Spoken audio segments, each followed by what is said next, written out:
Bonjour à tous, c'est un nouveau jour qui démarre, c'est un événement qui démarre. Nous sommes le jeudi 2 mars 2023 et l'événement du jour est la célébration de la journée mondiale du livre. Le livre qui est ce support dans lequel sont inscrits des enseignements. Aujourd'hui, il constitue il ouvre vers l'imagination et les enfants en ont besoin, même si le constat est désolant. Très peu de personnes lisent aujourd'hui, notamment les enfants. Et pourtant, c'est prouvé que la lecture améliore le savoir et l'expression de chaque être. Pour en parler, nous recevons un journaliste, Junior Ossin. Bonjour. Bonjour Mireille Flore Defofoso, bonjour à tous. Alors Junior Ossin est journaliste en service canadien international. Il est le président du réseau international des journalistes littéraires du Cameroun et du mouvement La Lecture, Je contribue. Junior également est écrivain. Il est le chef pôle art littéraire pour la région du littoral. Alors Junior, dis-nous pourquoi il faut lire? Parce que ça, il faut qu'on le rappelle aujourd'hui où on célèbre le livre. D'accord. Alors il faut lire pour trois bonnes raisons. La première raison, c'est parce qu'il faudrait se cultiver personnellement. Il faudra apprendre de ce qui se passe autour de nous. La seconde raison, il faut lire parce qu'il faudrait développer en soi le sens de l'imagination.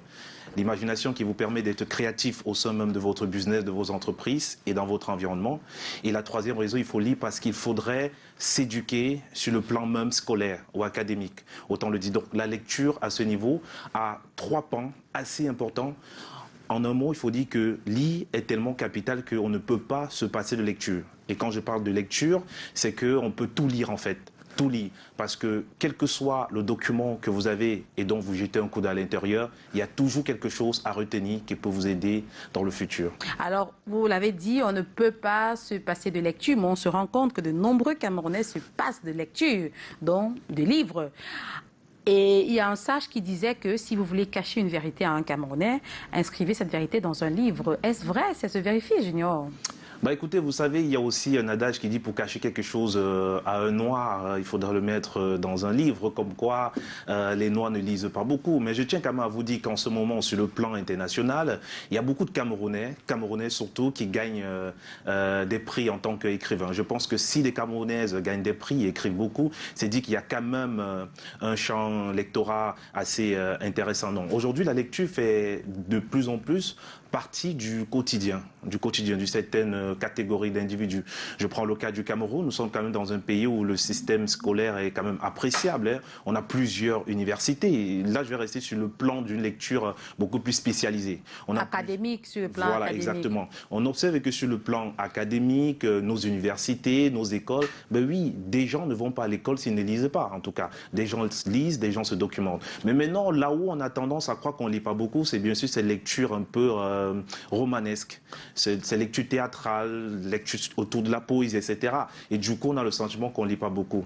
Certainement, c'est vrai, parce que quand un livre va sortir, il est difficile que vous voyez que le livre, ça se bouscule dans les rayons pour acheter l'ouvrage. Du coup, on pense qu'on ne lit pas.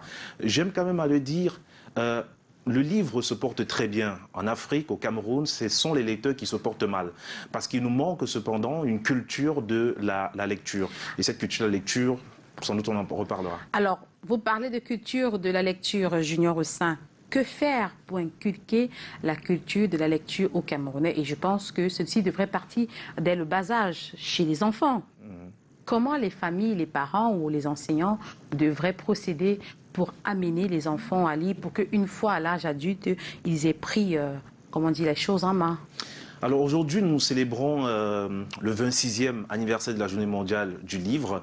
Et effectivement, c'est une journée qui est très peu connue par plusieurs personnes, même ceux qui sont très engagés dans le domaine de la littérature. Mais il faudrait dire que c'est une journée qui permet aujourd'hui de comprendre que les parents ont un rôle à jouer dans, n'est-ce pas, le processus de lecture au sein de la famille. Et je pense que pour amener les enfants à lire plus facilement, à s'intéresser à la lecture, il faudrait que nous, les parents, nous ayons déjà cette belle relation avec le livre, avec la lecture. Vous voyez, comme on dit, l'enfant copie sur le parent. Voilà, copie. Donc, à la maison, les parents ne doivent pas forcer les enfants à cela. L'enfant doit voir ce que le père fait ou la mère fait pour, n'est-ce pas, répéter. Alors, si à la maison, vous êtes parent, vous ne lisez pas vous-même et que vous pensez que vos enfants vont lire sans savoir vu où vous lisez, quand vous lisez, bah, écoute, ça va être difficile. Aujourd'hui, il y a quand même un phénomène assez terrible au Cameroun qu'on observe, c'est que les parents ne lisent pas beaucoup, mais inscrivent les enfants dans des ateliers de lecture ou dans des centres de lecture. Et puis, ils se disent que c'est largement suffisant. Non, ça ne s'arrête pas là. Parce que ce qui se passe à l'atelier de lecture s'arrête à l'atelier. Lorsque l'enfant rentre à la maison, qu'est-ce qu'il fait? Vous devez aimer la lecture pour poursuivre la formation à la maison, puisque c'est à la maison que ça commence. Alors moi, j'invite les parents, je donne des conseils, et dans ce que nous faisons au quotidien, on forme les parents à aimer la lecture, à développer des techniques nécessaires pour pouvoir apprendre aux enfants à lire, parce que moi, j'ai toujours pensé, en tant que président du mouvement à la lecture, je contribue, et en tant que chef pour art des arts littéraires pour la région du littoral, on ne peut pas intéresser ou amener les enfants à aimer la lecture si les parents n'ont pas développé les atouts nécessaires à la lecture. C'est pourquoi notre combat, et le combat que je souhaite que les hommes puissent retenir, c'est que les parents doivent être ceux qu'on doit motiver de plus en plus pour qu'enfin les enfants copient facilement. Mais alors, il peut y avoir un obstacle à ce désintérêt de la lecture là, par les parents, juniors au sein. Ça peut être les coûts des livres, parce que chaque fois qu'on a un écrivain qui met un livre sur le marché, le prix est toujours à partir de 10 000 francs. Et vous savez, 10 000 francs, ça ne coupe pas les rues pour un Camerounais moyen. Écoutez, vous savez, nous sommes dans un pays hyper formidable. Lorsqu'un Camerounais veut quelque chose, il l'obtient facilement. Voyez-vous, si on ne peut pas acheter un livre à 10 000 francs CFA, les gens s'achètent quand même des chaussures à 15 000 francs CFA. Les gens vont dans des salles de cinéma où ils paient 5 000 francs CFA pour regarder. Peut-être ils font des priorités, ça va en fonction. Voilà, peut-être, vous, le livre n'est pas prioritaire. Du coup, il faudrait donc penser à ce que le livre devienne une priorité. Et pour cela, il faut travailler dans ce sens-là. C'est pour ça que je dis, il n'y a pas à bousculer les Camerounais ou les Africains à aimer la lecture. Ce qu'on doit bousculer, c'est d'abord les habitudes de nos parents, de ceux qui ont la charge d'éduquer les plus jeunes. Parce que je vois aujourd'hui, et pour moi c'est un scandale, je vois comment on se bouscule tous pour amener les enfants à lire, on crée des ateliers, on crée des activités en croyant que c'est ça qui va suffire.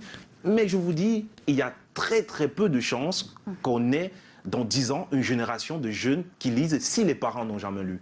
Or, pour amener les parents à trouver que le livre est une priorité, il faut s'y spécialiser la lecture. C'est-à-dire quoi? Lorsque vous êtes un parent, par exemple vous, Mireille Fleur de Fofosso, vous êtes une journaliste, je ne vous demanderai jamais d'aller lire un roman. Ça ne vous servira peut-être pas. Vous me direz que vous n'avez pas le temps. Mais si je vous dis, vous faites dans le domaine de la santé, on vous connaît dans cela, dans Check-up.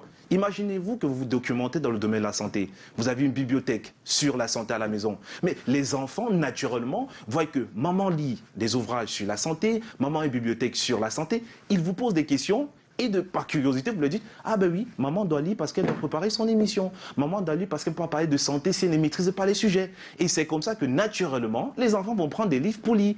Vous n'avez pas besoin d'amener vos enfants dans des ateliers de lecture si vous-même vous ne lisez pas. Ça ne vous aidera absolument pas. Parce que quand l'enfant va revenir à la maison, il regarde, son père ne lit pas, sa mère ne lit pas. Il dit, ben, moi-même je lis là, ça me servirait à quoi? En tout cas, alors donc moi je pense qu'on doit, pour créer une sorte de priorité autour de la lecture, il faut spécialiser nos lectures. C'est-à-dire, le journaliste doit lire des ouvrages sur le journalisme, le footballeur sur le football, le médecin sur la médecine, le mécanicien sur la mécanique, la ménagère sur les Mais alors, est-ce qu'il y a des écrivains pour toutes ces spécialités-là?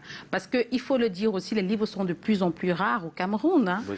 Les livres, si tu cherches un livre sur la santé, c'est pas évident.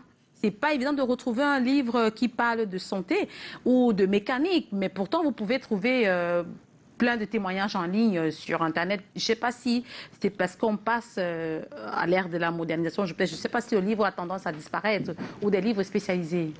Je pense même que les ouvrages spécialisés sont assez disponibles si vous savez où les trouver et où les chercher. Alors, les bonnes adresses.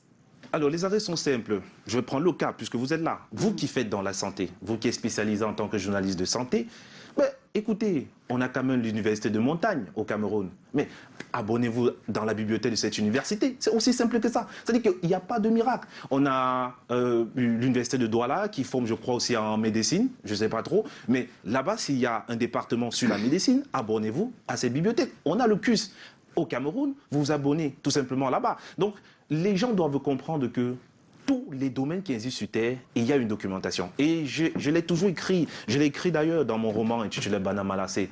Aucune entreprise ne s'est bâtie sans documentation. C'est dit qu'il n'existe aucun domaine sur cette Terre qui n'a pas un ouvrage qui le concerne. Ce n'est pas possible. Donc, quel que soit le domaine d'activité que vous faites, que ce soit la mécanique, la santé, le sport, la mode, il y a toujours des ouvrages. Et aujourd'hui même, avec Internet, vous avez la possibilité, si ce ne sont pas des livres de 300, 400, 500 pages, au moins vous avez des articles d'au moins 15 pages, 12 pages ou 10 pages. Alors parlons de votre mouvement Junior au sein pour terminer cet entretien. Le mouvement Lecture Je Contribue. Vous avez dit qu'aujourd'hui, pour changer les mentalités, pour inciter les parents, pour qu'on ait un nombre important d'enfants qui lisent, il faut amener déjà les parents à être des exemples, donc à lire. Qu'est-ce que vous faites concrètement dans votre mouvement pour amener les parents? Parce qu'il y a certainement des parents qui nous écoutent et qui pourraient peut-être demain adhérer. Alors, la technique est simple. Premièrement, il y a 2 niveaux que nous faisons pour que les parents aiment la lecture et que le Cameroun de manière entière. Il faudrait que nous, les promoteurs, nous impliquons les médias dans ce processus. Parce que regardez un peu le phénomène, comment ça marche. Pourquoi le sport marche bien, le football, la mode, le cinéma? C'est parce que ces différents secteurs d'activité ont impliqué les médias. Alors si, dans la littérature, on associe la presse, les médias, la force des médias qui vont créer des tapages autour, eh bien, de manière naturelle, plus on parle de lecture, plus on parle de littérature, plus l'intérêt se crée naturellement chez les Camerounais. Eh bien, dans notre mouvement, ce que nous faisons, c'est que nous sommes arrivés aujourd'hui à créer ce qu'on appelle le réseau international des journalistes littéraires du Cameroun. Ce sont des journalistes qui se spécialisent en littérature et qui, au quotidien, collectent, traitent et diffusent des informations sur la littérature. Et lorsqu'on va regarder que dans les médias camerounais, chaque jour, il y a au moins un sujet sur la littérature, eh bien, ça va créer quand même quelque chose. Ensuite, ce que nous faisons pour les parents, c'est que chaque fois, nous créons des ateliers où nous invitons les parents. Nous développons des stratégies avec ces parents-là. Nous déposons cette stratégie auprès de ces parents pour que ces parents en bénéficient pour former leurs enfants à la maison. Parce qu'il y a beaucoup de parents qui ont aimé lire auparavant et qui ont perdu le goût de la lecture. Il y a ceux qui n'ont jamais lu auparavant et qui voudraient lire. Alors, c'est ce que nous faisons dans le mouvement Lecture Je Contribue. On amène surtout les parents, les grandes personnes, à renouer une très belle relation avec les livres. Et ainsi, ça sera plus facile de transmettre votre goût de la lecture aux tout petits. Et je tiens à rappeler que vous avez 2 livres à votre actif, vous avez écrit. Ce sont tous des romans. Oui. Parlez-nous un tout petit peu avant de sortir de ces livres-là. Alors, très rapidement, j'ai écrit mon tout premier livre en 2017. C'est un recueil de poèmes, La plume noire de l'encrier, que j'ai écrit en 2017. Ça s'appelle La poésie journalistique, un genre tout nouveau, etc. Ensuite, j'ai écrit Bana Malassé, qui est sorti en 2020. Donc, Bana Malassé, c'est mon tout premier roman. Et là, je travaille sur un troisième livre. Je ne vais pas dire si c'est un roman ou c'est pas un roman, mais c'est un 3e livre qui arrive. Donc, ce sont des romans disponibles. Vous pouvez trouver ça en consultant la page La Lecture Je Contribue ou allez seulement sur ma page Facebook Junior au sein. Vous aurez toutes les informations.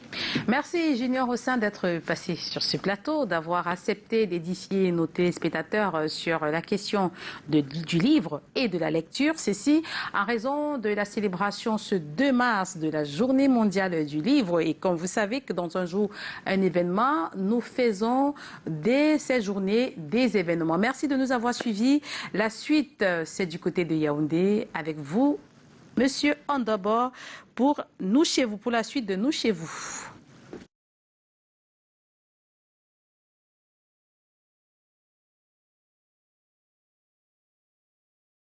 Certainement fait boum au cœur. On se retrouve aussi pour le rendez-vous de mercredi prochain avec Women Impact. Un beau rendez-vous qui sera projeté sur Canal International avec la diva Grace Deka.